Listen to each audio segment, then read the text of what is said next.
yes. Still Colours back in the building. What's everyone saying? Hope everyone's all right. Me and Kay, once again, we're back with episode 4 of If You Had to Pick. And this time we're representing for the ladies. We haven't represented for the ladies on any of our episodes thus far. Obviously, this is the first time that we're representing. So obviously, big up the ladies. We're definitely going to represent the ladies a lot more, starting from this episode. And we've got a real special episode in store for you guys. So, you know, we've got 2 albums from 2016. Hold on. So we got 2 albums from 2 sisters, in fact. 2 well-known, prominent sisters that have been killing it in the game for a while now. One has been killing it for over 20 plus years. And one obviously has just recently come up and she's doing her thing. But obviously she's been around for a long time, but she's starting to get her flowers right now, which is rightly so, because she's a phenomenal artist. Both these females are phenomenal artists in their own right. So yeah, if we haven't given it away already, we're going to compare, we're going to put up against each other, Beyonce's magnum opus, as you like to call it, album Lemonade, versus Solange Knowles' magnum opus, A Seat at the Table. And yeah, both these albums got released in 2016, I think a few months apart from each other. And be talking about Beyonce's magnum opus, as you like to call it, album Lemonade. And also we're going to be talking about Solange's magnum opus, A Seat at the Table. So okay, like this obviously we're not going to start right now, but just off the bat, like, are you a fan of both of these artists? Yeah, I'm actually am. Or I've become more of a fan to one of those artists. I think Solange, the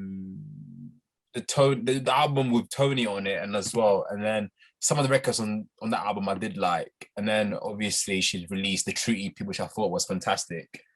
And I thought she was gonna follow up with a great project, but she took a while, and then there was also other issues which kind of made me a bit pissed off with her. But then of course she came with a seat at the table. So yeah, I'll say I'm a fan of Solange. And with Beyonce, probably from is it called Beyonce, her self-titled album, and then up until Lemonade, I'm starting to like her more. Before that, not so much. Maybe when I was younger, but the more I sort of liked music and like different music, I thought she was more like a massive pop artist, I would say. And then over the years she's become more of an album artist. So yeah, I think I like both of these artists now. Yeah, what about you? Yeah, no, I definitely feel like me, I've been a fan of more so of Beyonce than Solange. Obviously it's only recently that Solange just sort of has got my attention. I remember even Kayla, I was having a conversation just before she released The Seat at the Table, and then you were telling me to check out her True EP and the other albums that she's done thus far. And I wasn't really sure, but then I think literally that conversation you had with me, literally a few months later, she released A Seat at the Table, and then I took a listen to it, and I was just like, wow. You know what I mean? Like, wow. Yeah. So yeah, I haven't been that much of a fan of Solange until probably 2015, 2016, and then Beyonce, I've been a fan of hers, you know, since Destiny's Child days. She did have a Destiny's Child. I kind of went off Beyonce after like she released B-Day. Okay. But I was still somewhat of a fan. But yeah, like I'll definitely say I've been more of a fan of Beyonce than Solange. But now it's definitely even. Should I say? Like, it's definitely even, because I feel like Solange has definitely come into her own artistically and creatively over the last few years. So shout out to her. Lemonade is officially Beyonce's 6th album, and with Solange, I think A Seat at the Table is officially her 3rd album. And I think just before both of these albums dropped, I think definitely on Beyonce's side there was much anticipation, because she just released her self-titled album, I think Beyonce, before that, and that had the massive smash hit Drunk in Love, and it did extremely well for her. And obviously with Solange, she was still, you know, bubbling under the surface, but I felt like A Seat at the Table was really like where she came alive. And when obviously people started to notice her incredible talent. So yeah, like we're these two albums are definitely, I would say, the most talked about albums in each other's discography. So obviously we're just gonna, and like I said before, like a lot of people will consider both of these album classics. So obviously that's the name of the show. We compare classics up against each other. So if you've watched this series already, you know that we have four main categories that we talk about. So we have the buzz, we got the sonics, we got the replay value, and we got the cultural impact. So starting off with the buzz, K, what album do you feel like had a bigger buzz? Obviously it will have to be Lemonade because it's Beyonce. But before we go into Lemonade, I still feel like Solange, she had probably an expectation or a pressure from listeners that have heard True EP and were kind of lost from the year. True EP came out 2012 and I See a Table came out 2016. Loads of people like me were expecting her to follow up with an album probably by 2014 latest. But it took years. And then also the report of her fighting one of the producers from the True EP didn't quite bode well for her. So she had some sort of anticipation there, and all expectations to at least come up with something better or as good as True EP. And with Beyonce, you know, it's Beyonce, regardless of what had occurred between her and her husband and other issues. Beyonce is the biggest artist there is, or currently is, you know, except for Adele and some other artists. And that alone, she would definitely beat the buzz criteria. So yeah.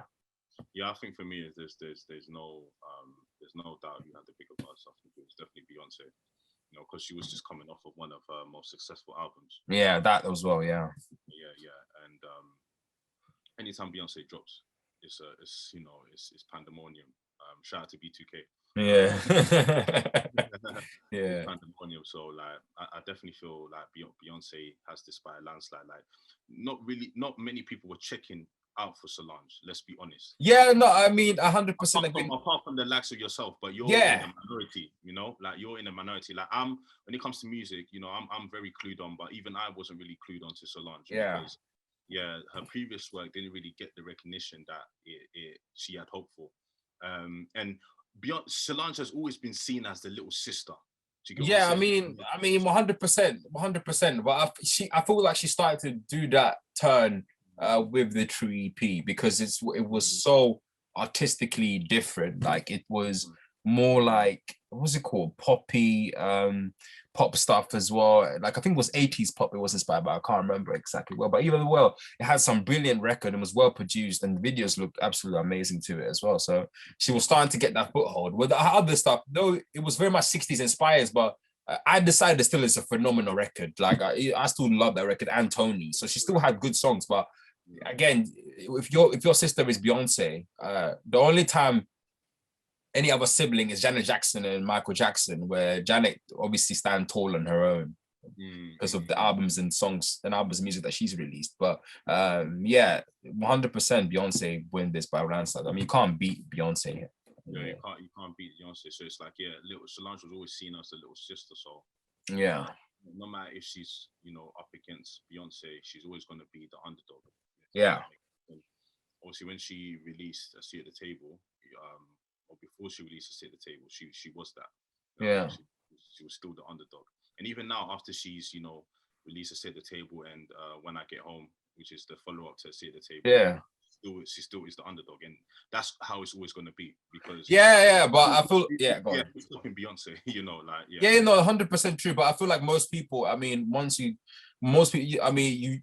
regardless of that case, I mean, Solange is Solange. You get me? Like she's reached a now stature, a point where she's definitely is one of the best artists this decade, and she rivals her sister in terms of artistically, and that says a lot. Like she's doing stuff that are very interesting. I didn't quite like the When I Get Home tape that much for other reasons, but other than that, they still has some brilliant records on that as well. And yeah, she's a serious artist, man, and I can't wait for what from what her career will develop to. So yeah. And I think also the reason why, again, just to come off that point, the reason why Beyonce wins this by a landslide and Beyonce's bag was way bigger. Forget like the fact that it's Beyonce. I feel like, you know, we're forgetting one important thing. What happened around that time she released Lemonade? It was the whole Jay-Z cheating fiasco. Yeah, 100%. Yeah, 100%. So people wanted to hear what Beyonce's side of the story was, because by that time, she was not talking. 100%. Yeah, we all know about the Solange and Jay-Z elevator. Yeah, the elevator.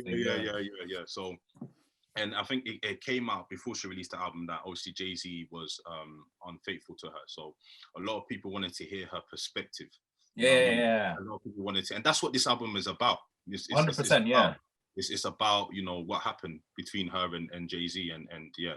So a lot of people were eagerly anticipating what, you know, she had to say in this album. Yeah. So yeah, like not many people could have had that big of a buzz when they dropped their album. So yeah, like that's just another element that makes this thing that makes Beyonce win this by a landslide. You know what I mean? Yeah, 100%. 1K to the Sonics of both albums. So obviously both of these albums are sonically like amazing. But they're both different in their own right. Yeah, 100%. Obviously, you've taken a listen to both of these albums religiously. And just in terms of the Sonics, like, how are these albums similar to one another, and how do they differ? Well, the similarities in this album is that they're both very well sequenced albums, man. Like they're very well sequenced albums, and they do not run beyond overtime, and nothing is almost wasted. I thought so first time listening to Lemonade that some of the records do not necessarily fit, but all of them records fit in terms of the entire narrative that Beyonce is painting in the record. And of course, with a seat at the table, Solange does that effortlessly, and she's sort of weave in and between and out from talking about, let's say, depression or not facing the elephant in the room with cranes in the sky to like, don't touch my hair. And it's similarity with Beyonce as well. She goes from talking about, what's it called? Sorry, I'm not sorry, you know, sort of getting over your love, and then talking about freedom as well. But it still fits very well within the album. And both of these albums sound incredibly well made, incredibly sort of like full on with the production. Anyone that is on the album is offering something to the album. They're not there for the sake of being there. Nothing is wasted, and it's nice to hear that. For example, someone like Beyonce, and I had a massive gripe with her. Loads of her album, or her past album, could have been either too poppy or too focused on the single, or not have good album records. But this album has great album records, and there might be some of the records that I feel a little bit too like the production is not necessarily unique, but what keeps it together is the narrative, is the theme that she paints in this album. So that's where I feel like the similarities are in this album between those two. What about you? Yeah, I think I definitely feel like, just in terms of like the sequencing, you know, 100% the sequencing, and just the production. Like I feel like both of these albums, are just similar to what you said, fam. They are just like you can tell that like heavy production was put into both of these. 100%, yeah. They're, honestly, like, not even from a theme standpoint, but from a production standpoint, both of them are flawless. You know, I don't really have any gripes with either of these albums, and that's rare for me. You know, because there's always something that I may pick out, just in terms of like just in terms of like the production side, isn't it? But when it comes to these two albums, like it's damn near perfect. Like I have no gripes with any of these two albums, and it's funny, like, I remember Solange, I think she was, correct me if I'm mistaken, but she was working on the seat at the table for time, for like years. She was, yeah. And I don't know if you've seen this, but I've seen a documentary where it's like, you know, I think it's sort of like the making of a seat. It's beautiful, which is it's beautiful, man. It's beautiful. It's just, you can tell that like blood, sweat, and tears. 100%. album. Like this album is definitely, and the amount of producers that she worked with, the amount of producers that we rate that she worked with, one of them, Raphael Sadiq. Yeah, 100%. Like he's a fucking legend, bro. It doesn't get when it comes to neo soul and stuff. Yeah, he's a fucking legend, man. Yeah, He's cold, bro. He's cold, fam.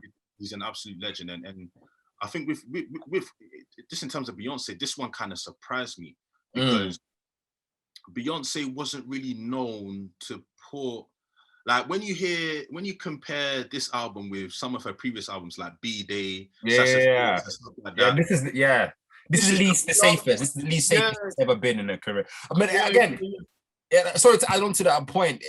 It's almost the dark night of the soul. Do you get me? When some terrible thing happened to you and you're not in your comfort space, and this is what the whole album epitomizes. And it's great.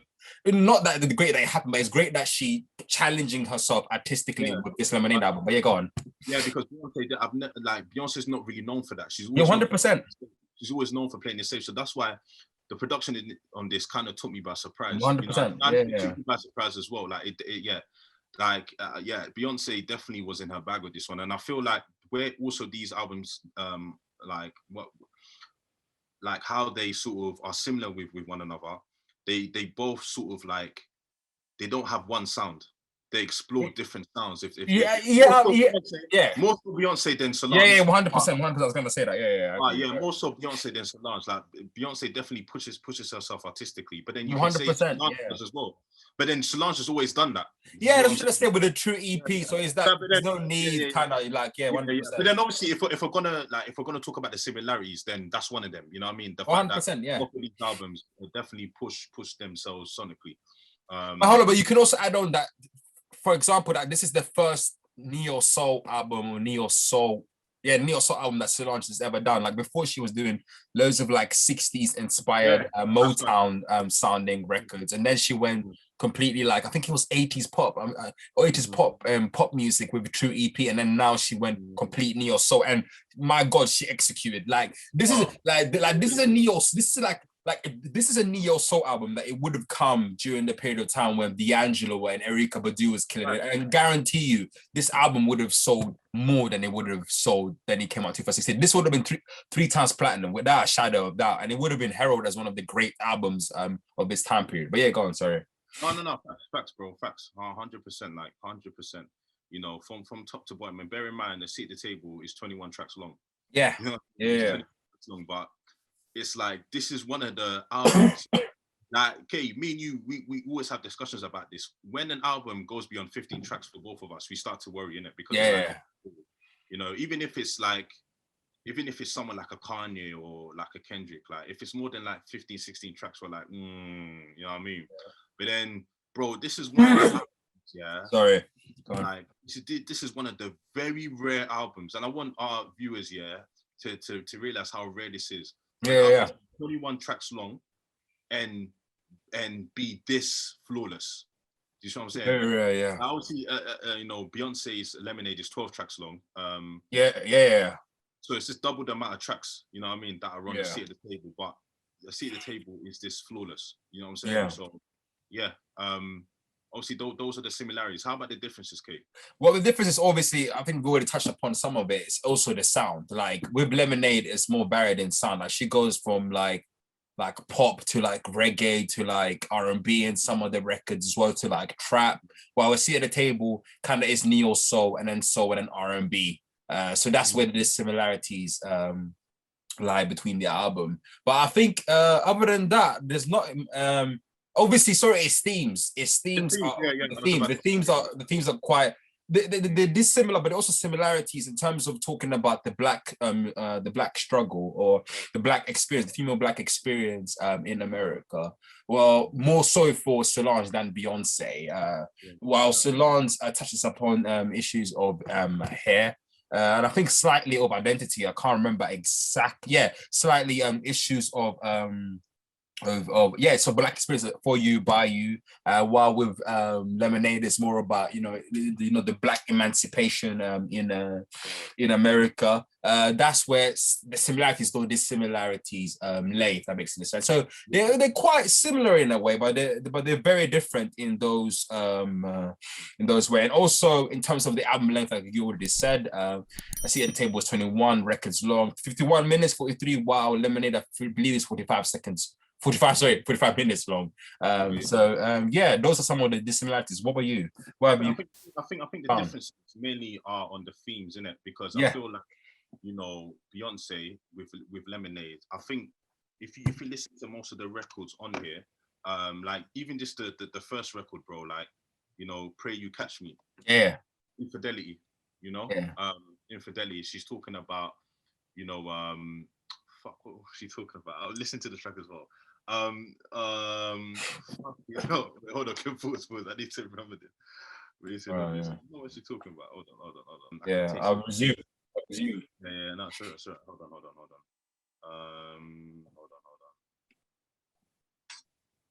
Yeah, so yeah, when it comes to Beyonce Lemonade, she just from even the first record, Pray You Catch Me. Yeah. So I think one of the first lines that she says is, I can taste the dishonesty. Yeah. So obviously, from the rip, you understand where this album is going. It's again, like I said in the beginning, it's addressing Jay-Z's infidelity. Yeah. And again, like when it comes to her talking about that, or when it comes to her talking about relationships and obviously the cheating scandal that happened between Jay-Z.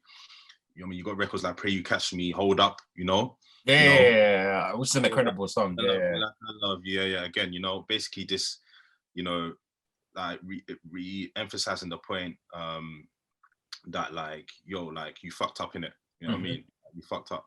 And then Don't Hurt Yourself with Jack White. Yeah, that's incredible as well, man. That's the record that she's channeling her inner Pink Floyd or something. You know what I mean? Like, yeah. But then again, when you listen to that track, again talking about like relationships, heartbreak, infidelity. Sorry, one of the singles off of this record. I think this. Yeah, that's incredible as well, man. It's incredible record, man. Like basically, it's definitely just in terms of my favorite Beyonce records of all time. It's definitely in the top 5. It's a phenomenal record. What's that record about as well? You know what I mean? Yeah. And sorry, middle fingers up. Because at that point I feel like she was gone out of the relationship, and you know what I mean, like she was like, deuces, like I'm out of here. And then I think the theme kind of changes a bit with Daddy Lessons, where I think it's a song dedicated to her father. But it does, but it also still ties in because I think she mentioned some sort of like, I think she said, "Daddy knows men like you, or knows men like you won't show me that love." Because I was listening to the record, it sounded good, but I was like, hold on, this sounds slightly out of touch with the album. But she made that one reference, and it was just, I think she was saying, hold on, Daddy knows men like you, or Daddy knows men like you. Are you referring to Daddy knows? Because we all know, just to even touch on that, bro, it's very good you brought it up. Matthew Knowles has, I stepped out as well. He stepped out as well multiple times. So that's a great point. So it does tie into basically she's saying that like Jay-Z is a reflection of you. That's a good point. And then obviously Sandcastles, when she's talking about obviously the foundation that her and Jay-Z built.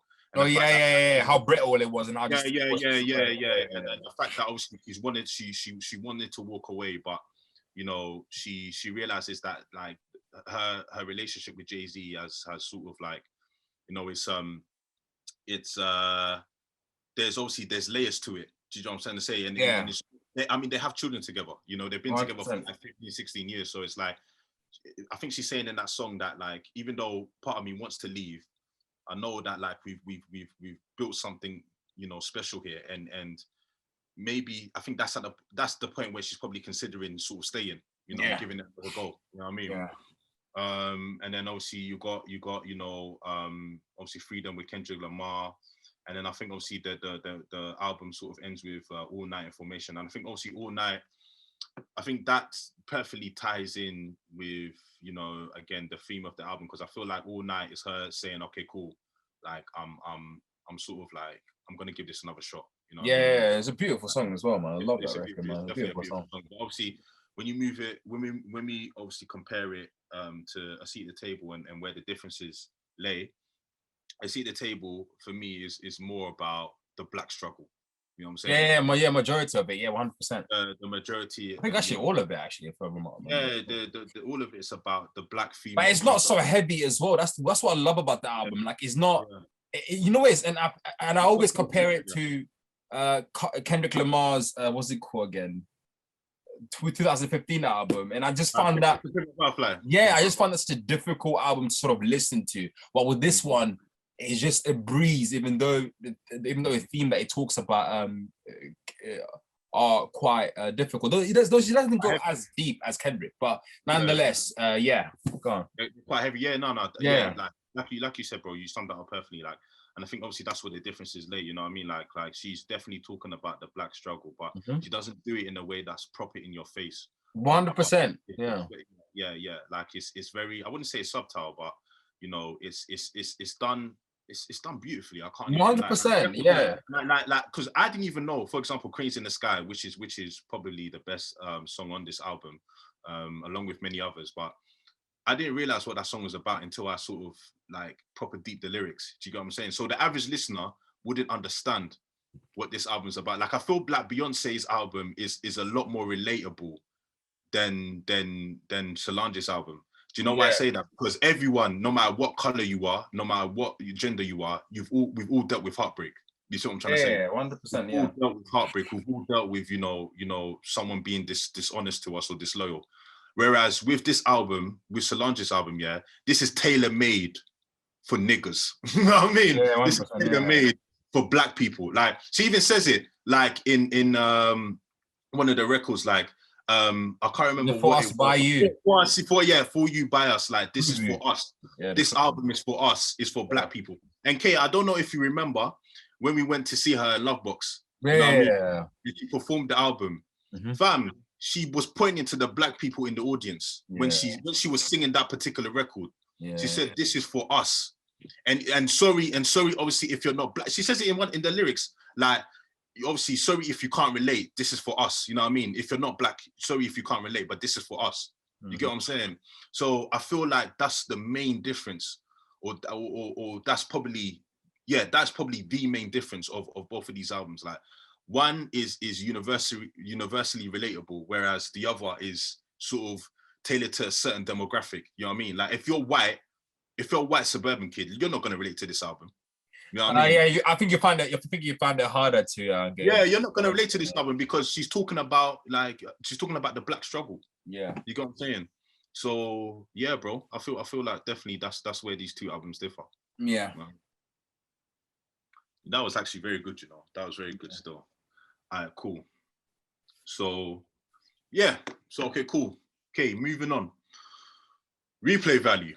Yeah, replay value. So yeah, like for you, bro, like what would you say has the edge? It will be A Seat at the Table, but that's not to say Lemonade doesn't have immense replay value. I mean, really and truly, we're talking about maybe 55, 45%, maybe 60, 40. And it's only like recently I've actually proper started to listen to Lemonade, because when it came out, like I go through these random moments where I'm listening to big albums and I'm like, okay, I can't bother to listen to it. But I still managed to hear at least some of the 3 records on Lemonade, which was Sorry and the Jack White record and Don't Hurt Yourself. Sorry, I just literally mentioned Don't Hurt Yourself. Sorry. And there's one more record. They Don't Love You Like I Love You. Slow Down. They Don't Love You Like I Love You. That record. And I thought those records were absolutely phenomenal. And listening to recently as well, even a record like Daddy Lesson as well, with its like Texas, country influence as well. And it just sounds so layered. And then just the lyricism is also very good as well. But obviously with A Seat at the Table, it's just flawless experience, like from start to finish. Even reckon like Where Do We Go From Here, and just the Raphael Sadiq's bass line and just the drums and just like the beauty of the synths on top is just like, it's just flawlessness. Like it is such an easy to listen, and it takes you to such an emotional high. Do you get me? Emotional high, and you just listen to the album with a smile. And that's the same thing with Lemonade as well. And there's tons of records that I haven't not even mentioned that I think are 5-star records. Like are records that like some artists will not even write in their career, and I think both of them managed to do that. But for me, replay value 100% probably will go to a seat at the table. But that's not to slant Lemonade, because I think Lemonade, listened to it properly recently now, I realized it's brilliant and what I like. But I think a seat at the table will win it for me. So which one for you? Yeah, bro, I can't lie. Like this one is again. This is not to say that Beyonce's Lemonade is not a good album, because it is a very good album. But for me, it goes to Solange hands down. Yeah. I don't really, if I'm being totally honest with you, I don't really play Lemonade like that. Again, it's a great album. Like, don't get it twisted. It's a great album, but for me, nothing's topping A Seat at the Table. Yeah. Like that was my favorite album of that year. Yeah, same as well. It beat Blonde for me as well. Yeah, and a lot of great albums came out into yeah, there was a lot of great albums. But for me, like even when we're talking about the best albums of this decade or the previous decade, like 100%. Oh, A Seat at the Table for me is 100% in the top 3 for me. You know, it's in the top 3. It's in the top 3 for me. For me, it's in top 10, top 3, because we're talking about obviously Frank Ocean, Miguel, Kendrick Lamar, Kanye. Yeah, for me, you know, it's in the top 3. Jamie XX as well. Yeah, there's loads of good stuff. But yeah, for me, I hear what you're trying to say. For me, it's definitely in the top 10. I mean, we had some stellar albums last decade as well. So hopefully this decade will be even more better album. But yeah, no, sorry, go on. No, it's all right, bro. Like, yeah, for me, it's in the top 3, like hands down. And I just feel like, again, from top to bottom, like deep it. I have all the songs. I have all 21 songs on my playlist. All 21 songs on my playlist I have. And I can revisit that album like so many times. Many times. Like I listened to it the other day, in fact. And remember, this is what it got released in 2016. So like it's been 5 years, and I still. It's going to age. It's going to continue to age well. Like the album's never going to die out. Yeah. Bro, the album's never going to die out. Yeah. Like, it's aged so beautifully. It's aged so beautifully. Like, and again, I've got this. I've even got this album on vinyl. Yeah, it's worthy. It's a worthy vinyl album. Yeah. And obviously, I've got a vinyl series coming up. You know, where I'm going to talk about, you know, the different vinyls that I have, and A Seat at the Table is definitely on that list. So, you know, obviously you guys stay locked in for that. But yeah, like, you know, for me, A Seat at the Table, man, it just epitomizes also like, you know, the struggle as a black person. Obviously, we can both relate because we're black. We can both relate to because we're black. And yeah, I just feel like, you know, this album came at a time where it was needed, man. Like it was definitely needed. And again, just watching her perform at Love Box, she's a great performer, by the way. Like the 10 out of 10 performer. If you guys haven't seen her perform, 100%, go see. Yeah, she's one of the best performers, hands down. But yeah, like when she was, you know, when she was performing all the songs, like it was just like, man, like it touched me a different way. Yeah, it was brilliant performance. It was all packed as well, man. Like shit, Love Box was so hard, and we even were lucky to even see Frank Ocean perform Blonde as well. Yeah, Jamie X's had a set. Sampha as well. Sorry, Sampha's album. Sampha's album is my best list. Yeah, last decade was crazy. I can't lie. There was some real good album. But for me, this album definitely, you know, it's definitely up there. And like I said, personally, it's in my top 3. Yeah, I know for sure. Okay, it's definitely in your top 10, but that says a lot. You know man, it's in there. That definitely says a lot. So yeah, like with a seat at the table, I can play that religiously and not get bored. You know, and she even got like a great Lil Wayne feature. Right? 100%. Which was she got a great. I can't like when she did that. I said, you know what, this album's gonna be great because I mean, obviously, we said Baby, Keys to the Mercedes. Like, Keys to the Mercedes.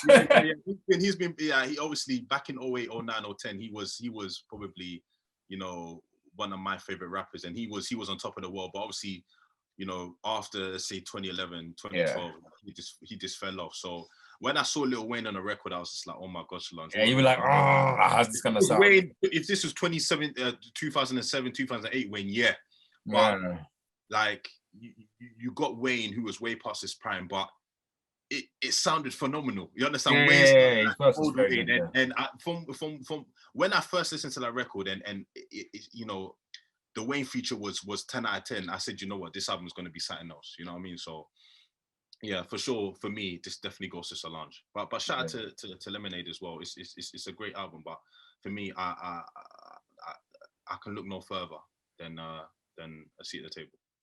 Yeah. Cool.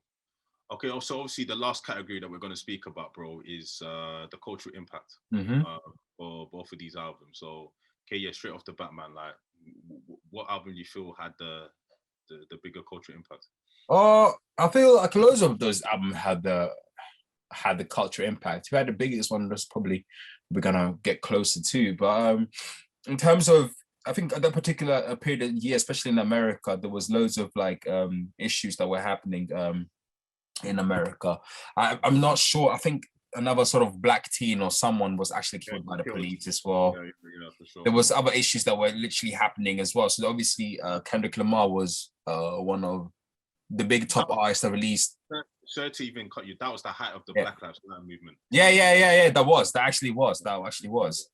And Kendrick Lamar had released his album, and then I believe there was also some sort of other issues. And then obviously we had Beyonce starting off with Formation, and also I believe during the Super Bowl performance, she was doing the Black Panther fist as well. And then we also had Solange referencing what's it called, the black struggle and the black life. And I believe lower this album, I think the big impact that they've had is to, especially for Lemonade, is to essentially open the door to much more of a whiter audience about, you know, what it is to be a black artist, or the struggle to an extent of the black community, and to be more freer, to be more political. And I believe she did get criticized for it, as it would ultimately happen. Huh? Her Super Bowl performance, she got heavily criticized. Yeah, she got heavily criticized for it as well. And it is, I mean, Beyonce has never been a political artist, like, and that is saying a lot. I can't remember her doing a single political song or even about the black struggle up until that point. And I don't like, and I can't remember. And I can't remember as well. And similar to Solange, but again, with Solange, I would not even put it up against her. Well, actually, I don't even put it up against Beyonce, because these things are so difficult to talk about and to say something about. Seeing how so much can be at stake. You know, we also look at, you know, like Michael Jordan throughout his career, not talking about black issues, or supporting even, you know, black candidates and stuff like that as well. So I believe, in terms of talking about the black experience and talking about the black narrative, and acknowledging people who black communities who are marginalized, I believe this album did exponentially well in terms of doing that, but also fueling the canon of black artists creating the best albums the last decade. Do you get me? Which is something that which kind of be on off and on. I mean, obviously be a lot of black artists to create a lot of black album, but it's become now almost the norm. I think time period we have, not to create this sort of like a race thing, but we had a time period where there was loads of white artists creating probably sort of like the best albums, but now it's kind of as what's it called, a change. We have a lot of black artists creating great canon, great music that's going to last years and years, and it's just sort of great to see that happening. So I believe that is some of the cultural impact that both of those albums have had. But I think the more we discuss, the more we're gonna get on to which one had the biggest cultural impact. But what about you, Henry? Oh yeah, I think okay, you rightly sort of explained it. Like, both of these albums did have a cultural impact, you know, for sure. But I feel like Beyonce's Lemonade definitely had the bigger impact. Yeah, 100%. It would have. Yeah, 100%. I was saying before, you know, the whole, you know, infidelity with Jay-Z and all that stuff, and people were just eagerly anticipating, you know, hearing Beyonce's side of things, because up until that point, Beyonce doesn't even speak. You know what I mean? So yeah, I mean, yeah, she doesn't at all. Yeah. So people were just like feeling like, you know, we live in a sort of like a how can I even call it? We live in, obviously we live in a social media world, innit? But we also live in like a shock value world, innit? So like this scandal after scandal, you know what I mean? People love a scandal. So like when obviously the story came out that Jay-Z had cheated, and that was the reason why probably Solange attacked him. Yeah, bro, hands up. That's crazy. People, because obviously at that point people didn't even know if it was true or not. So then it's like once it came out with Lemonade, it was a confirmation that And I remember, bro, as soon as she came out with that album, and people deep what that album was about, and it was confirmed that Jay-Z. It kind of all made sense. Bro, and Twitter was a mess. All the girls were slamming Jay-Z. Even all the girls were slamming Mandem, saying, "Oh, Jay-Z, how can he cheat on Beyonce? Men are trash. Men ain't shit. You know, like if Jay-Z can cheat on Beyonce, there's no hope for me." All of that stuff, bro. Twitter, bro. Social media was a mess. I can remember this clearly, bro. Yeah, I can remember this clearly. Like literally, it caused a frenzy. 100%. It caused an absolute frenzy. You see what I'm saying? And then obviously coupled with her performance at the Super Bowl, you know, with Formation, you know, at the height of political tensions in America, you know, like, yeah, man, she definitely caused a storm. Because again, not only did she have the infidelity aspect of her record, but she had the political aspect of her record with Formation and her performance at the Super Bowl. You know what I mean? Because she got criticized. That's the first time I saw Beyonce criticized in like heavily in the mass media. Obviously, you know, from the right wing, not the left wing. You know what I'm saying? Like that was the first time I saw Beyonce get like heavy backlash. You know what I mean? Because people were saying, "Oh, why is she bringing a political message to the Super Bowl? This is not the time and place for that." And that's even I heard Beyonce say in a documentary that that's the first time that she felt really proud of herself because she took a stance in it. You know what I mean? On like you can't get any bigger than the Super Bowl. You know what I'm saying? It is the biggest in America televised sporting event. Worldwide. Like that's the biggest televised sporting event. So, you know, she literally, I wouldn't say she sacrificed her career, but you know, she definitely put herself in the firing line for the first time in her career. So that was massive. So yeah, like I definitely feel like Beyonce had the bigger cultural impact of the two. But that's not to say, like you mentioned before, that Solange didn't have cultural impact when she dropped her Seat at the Table, because I think she very well did. She very much did. Sorry, you know, because again, that was the height of political.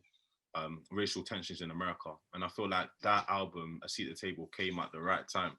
You know what I mean? It came at the right time. It came at the right time. And yeah, this made, personally, it made me feel like, not to sound cheesy in it, but it made me embrace my blackness even more. You know what I mean? It definitely made me, because here was someone that was just fully like, you know, embracing her blackness. You know what I mean? Like fully, like, and she wasn't ashamed of it.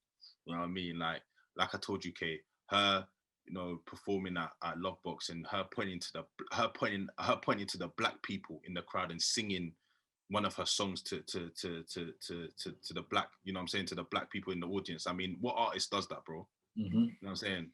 What artist does that? I've never seen that before.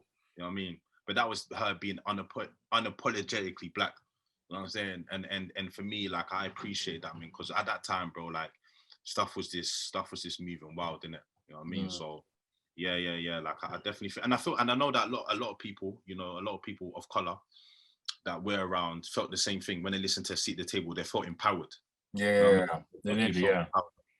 felt empowered. So yeah, man, like Solange, we have to give her props. She definitely had a cultural impact when she dropped To Seat at the Table. But I just feel like Beyonce had more of a cultural impact. You know what I mean? Yeah, I agree. Beyonce definitely had more of a cultural impact. Yeah. Okay, we've come to that time of the segment where we, you know, we have to pick one album out of the two. So, okay, I'll start off with you as always. A Seat at the Table or Lemonade? Which album we picking? I'll pick A Seat at the Table, but it'll be the percentage we're talking about, maybe 60-40 or 55-45. I think both of them are fantastic. They're a great album. Though they are similar, there are similarities. They're very different, and they both stand tall on their own. And it is both artists pushing pushing themselves to the very best, and in return have written probably some of their best music, not created some of their best music, and written some of the best songs that they ever written with. And they've also worked with interesting artists. Like Beyonce's got James Blake on it and some other people as well, which are quite interesting. Obviously, I even saw Questlove in one of the credits as well. We obviously could reference Sadiq Sampha is on their Seat at the Table album as well. So it's just interesting to sort of see these artists pushing their creativity and foregoing what's it called, the presumption of creating what's it called, single driven albums, you know, and that's the reason why those two albums are classic. But yeah, A Seat at the Table wins it for me. And yeah, I mean, but if I get to my 70s and 80s or 60s, the album will be playing at the back. So will Lemonade anyway as well. So yeah, but A Seat at the Table wins it. So what about you? Yeah, man. But, you know, you guys probably already guessed it, but I see the table wins it for me. Yeah. And that's not to like disrespect Lemonade in it, because I feel like Lemonade is a great album. It's definitely one of, you know, Beyonce's best albums. Like I know, okay, I've had that conversation you offline, but I still think that Dangerously in Love is my favorite Beyonce album. But obviously that's for other reasons in it. But like if someone wants to, if someone tells me that Lemonade is a classic or Lemonade is their favorite Beyonce album, I'm not going to argue whatsoever. Yeah, you know what I mean, because it's a great album. But I just feel like for me, like See the Table, man, it's just different. Like it's like it's again from top to bottom, bro. Yeah. Like I can play the album without skipping. Yeah. Let me just say this again, if I haven't said it already. The album is 21 tracks long. Yeah. 21 tracks long, and I can play this album from top to bottom without skipping. I've added all the tracks to my playlist, all 21 tracks in my playlist. That's never happened to me before. Yeah. You know what I mean? An album where I add that many songs, you know what I'm saying? A 21 song album, and I've got all of them in my playlist. Like that's just a testament to how, you know, to how phenomenal of a musician Solange is. And I feel like she's now getting her flowers, and rightly so. You know, because you know, it's funny when you told me about the True EP and her other projects. You know, I went to check them out, and they're actually pretty good. So it's like this was in the, like this was bubbling. Yeah. Like, so her getting to this point with A Seat at the Table, it like if you listen to her previous albums, you can tell that there was a foundation there. You know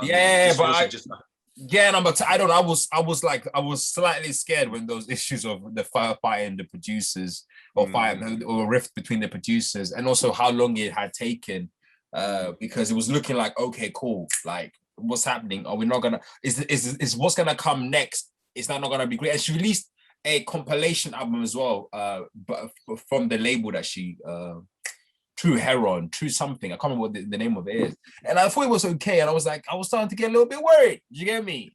Get a little worried. But yeah, like, but when she released it, I remember hearing it. And it means instantly I just messaged you, man. I thought my opinion was like easily like a light 9. Like it was just, it's a flawless experience, like you're saying. It's just from top to bottom. It's just beautiful. But yeah, go on, sorry. And even just the ratings for this album speak for itself. Yeah. It speaks for itself. And you know, again, just everything about this album, bro. Even from the album cover, like the album cover is this, you know, it's iconic. You know what I mean? It is. It's a portrait-esque a cover for sure. It definitely is. And yeah, I just feel like this album, it took me by surprise. I think. That's why I rate it so much. I did not see this coming from Solange. Like again, this was at the point where I didn't really take in Solange like that. You know what I mean? So probably if I did take in Solange like that, then I could have seen this coming. But yeah, at that point, I just didn't see this coming, and it took me by. It shocked me. It did shock me, and I instantly messaged you, Ken. I said, "Okay, I understand what you're saying now, innit? I understand what you're saying now, and I'm so glad that Solange is definitely getting the recognition that she has so long deserved. Yeah, because she's always gone under the radar. She's always been known as Beyonce's little sister. You know, people don't even reference her, call her by her name. They say Beyonce's little sister, but now they call her Solange because they know that this girl is fucking talented, and she's always been talented. You understand? She's always been talented. So I'm glad that she's getting her flowers now. But also again, like I've done numerous times in this segment, shout out to Beyonce. You know, the fact that she pushed herself artistically, which was what you know, me and you wanted from her. You understand? Yeah. She had played it safe for a long time. Yeah. And we were even getting to the point where it was like Beyonce, allow it. Yeah, I was gonna add on to that as well. Even like Lemonade, the same way I see it at the table served as a shock for you, Lemonade was that for me. Do you get me? Because at that time I'm like Beyonce, I'm like, I'm not gonna care that much. And even the self-titled album, I love Drunk. I think Drunk Love is a phenomenal song. I didn't listen to the album properly. I mean, which I should have. So then I could have sort of see what would have. Likely, she showed. There were signs she showed on that album. Yeah. To be honest with you, from 4, that album. Yeah. We like to party. I like that. Yeah. She's shown certain, she's shown like a couple signs that cool. You know, so if you just fully focus here, and if you get, you know, certain you could actually do something special. Hold on, but do you think hadn't the cheating happened, do you think Lemonade would have occurred? I do because again, you think so? Before that, yeah, she's shown signs before that. I think obviously the theme of the album would be completely different. I think the theme would be different. The theme would be completely. I'll go on record to say I don't think it would have happened. Okay, that's okay. And I just feel like psychologically, from what I said before, like this whole album is a Dark Night of the Soul album. Like everything that she's referencing, and also other things that she doesn't referencing, still ties in to her heart getting broken. And like Beyonce has done Heartbreak Records. Obviously, Me, Myself, and I is fucking top 5 Beyonce. Yeah, that's what I'm saying, K. But it's crazy. Sorry, go on. She's done Heartbreak Records. So yeah, she's done. But none of her album, when she's talking about love, don't quite get there. Like, we're talking about Halo. Do your Halo? I mean, it's got that whole balladry flow, but it's not. The stakes are not as high like on this album. Do you get me? I hear you, because obviously those albums that she did previously, she wasn't cheated on. You understand? Do you get me? So that's what I was thinking. So it's like you can hear the anger, like even like it don't hurt. Like don't hurt. Like sorry, hold up. Like we definitely wouldn't have sorry. Hold up, the one with Jack White as well. We wouldn't have got that. Like you can tell the. Like for fuck's sake, like you get me. And I also sorry, like how condescending is the wrong word, but like how confident, like it's like it's just like she's snarling at Jay-Z, which is like it's mind-boggling when you think about the level of like. It's confidence, like you just think like you're like, wow, I'm just astonished, and it hits home. And I never heard a Beyonce tape when I'm like, my God, the stakes are so high. And even and that reference also to the short film that she released. My sister plays this album and the short films hundreds of times. I've seen bits and pieces of it, but even when it ties into the some of the movements and the stuff before it comes to the songs of the album, like the stakes are so incredibly high. And for me, I don't think. If what had happened, she would have made this album. I think we would have gotten another Beyonce album that's probably good, maybe as good as Beyonce, but I don't think we would have got something as amazing. And would she have been as political, or would she have done the record? I think probably she still would have done Freedom. I think she still would have done Freedom. I'm not going to be as cynical. She still would have done Freedom. But I feel like this, for better or worse, what happened to her definitely was a big influence to how experimental the album was, and I also argue the quality of the album as well. So I think that's my opinion. I think, yeah. No, that's fair, bro. That's fair. All right, cool. So me and Kay, we both picked a seat at the table. Yeah. But it's not by like a landslide. Like both of these albums are classics in their own right. Yeah. And both of these albums are definitely probably a lot of people would agree that both of these albums are probably the best albums in each of these artists' discography. So yeah, like either way, even though again Mia K picked a seat at the table, we have to give obviously Beyonce her shout out because she definitely did her thing on Lemonade. But obviously, we want to know what you guys think.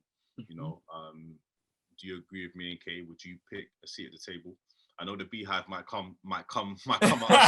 Beehive, we're ready for you. You know what I mean? We're ready for you. You know, facts. Yeah. But but honestly, like this is definitely two, phenomenal projects. You know what I mean? And we want to give our flowers to both these incredibly talented sisters. And long may it continue. Yeah, 100%. We need more great music. That's what we want, fam. That's what moves the soul, cuz. 100%. So yeah, like, let us know what album you would pick out of the two.